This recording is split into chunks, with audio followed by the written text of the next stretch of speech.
This is certainly a serious matter that has come before my office for action. It is a matter that is of grave concern to all of us, especially the parents and the students in the DeKalb County school system. I want to thank the members of the State Board of Education for their dedicated and conscientious attention to this matter.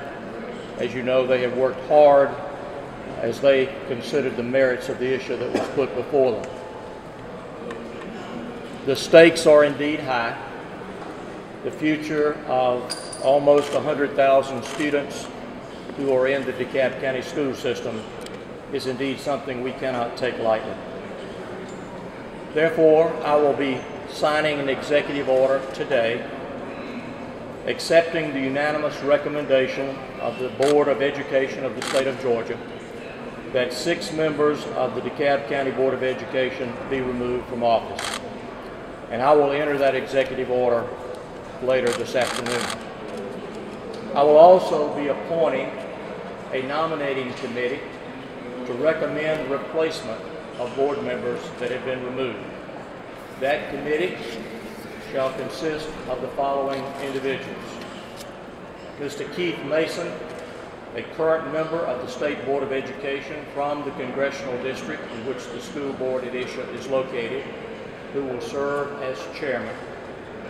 Mr. Jim Bostic, a former member of the State Board of Education from the congressional district in which the school board at issue is located.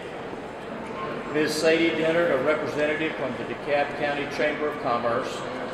Ms. Alicia Phillip, the representative of a local not-for-profit entity. And Mr. Gary McGivney in his capacity as a representative of the Georgia Department of Education. I have consulted with and thank the members, the newly appointed school board superintendent, Mr. Michael Thurman, and in consultation with him, he has agreed that Mr. Brad Bryant, a former member of the DeKalb County School Board and currently the executive director of the Department of Education Foundation, shall serve as a liaison between the governor's office, the state school superintendent's office, the Department of Education, the State Board of Education, and his office at the DeKalb County School Board.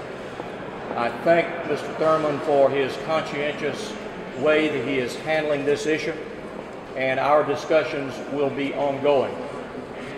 This is something that I think he fully understands the importance of the issue, and from my perspective, and I think from everyone's perspective, this is an issue that needs to be resolved as quickly and as thoroughly as possible.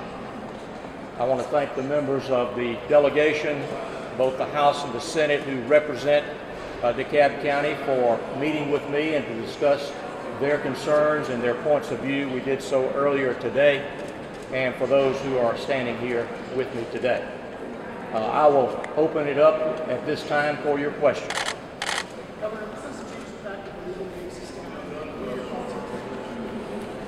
Well, obviously, all of us have to abide by whatever decision the courts might make. As I read the most recent opinion from the court, the action that I am taking at this point in time does not conflict with the directions and guidelines that the court has issued. Certainly, the final determination by either the Superior Court or the federal court could affect final disposition of this matter. But we don't know what that will be at this point in time. I feel it's my responsibility to act as the current law stands and authorizes me to act, because I do feel, as I said, that this is a matter of urgency. Governor, do you believe you have the constitutional ability to do this? What would be the procedure to replace them on a permanent basis? Would there be special elections called, or would they wait until July of 14 when the new 7-member goes in? The question was with regard to the process that would be followed ultimately after recommendations are received. We will be operating under the statute that is currently in place, and that would be that members who are currently on the board that are being removed, they have 30 days in which to apply for reinstatement. And under the law, if they do not ask to be reinstated, the replacements that would be named would become permanent and would stand until the next election cycle in that office. So that is the procedure that we would be operating under. Based on the legal advice you've received so far, I'm sorry? Based on the legal advice you've received so far, do you believe the state law is constitutional? I believe the state law is constitutional until somebody tells me otherwise.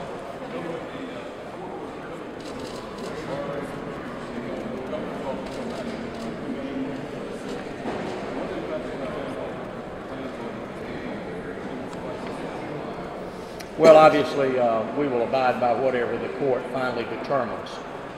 What the court order, as I understood it and as I read it, to say was that it would bar someone from actually being permanently removed in terms of a replacement being appointed in their stead until after the court hearing takes place. What I do here today does not affect that in any fashion whatsoever.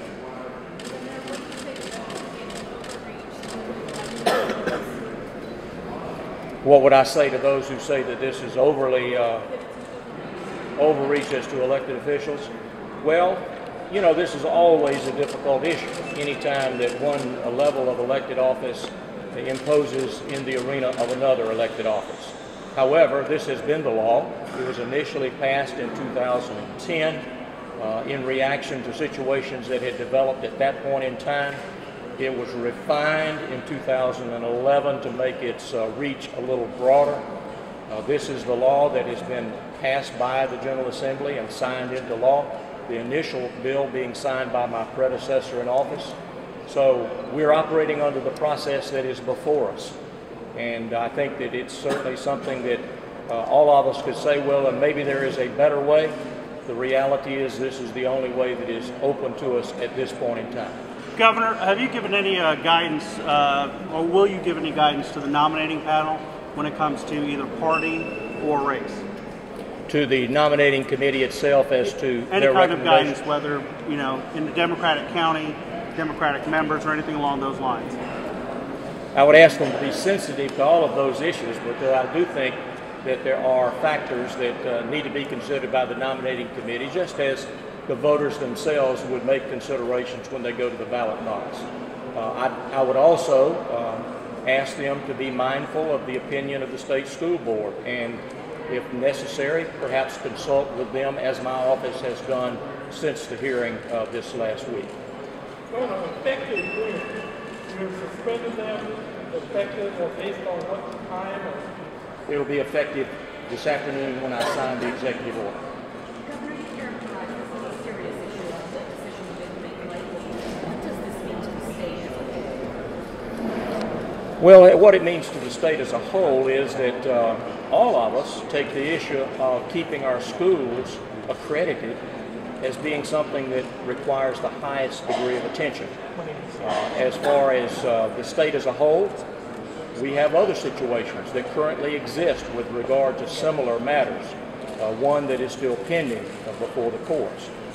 I think it is an indication also of the fact that parents, and especially the parents who are affected by this particular situation, they take it seriously as well, and they expect all of us to follow suit.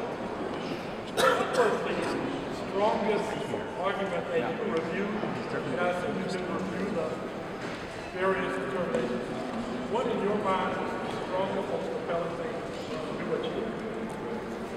Well, the strongest thing that compels me is the fact that it was a unanimous decision of the state school board, who after a rather long and exhaustive hearing made the recommendations that the 6 members should be removed. That to me is the most compelling point of view. Now, obviously, the whole process was initiated by SACS, the accrediting agency, having put the system in jeopardy of losing its accreditation, and their determination was made primarily on the issue of governance problems. I'm sorry, I couldn't hear the first part of your question.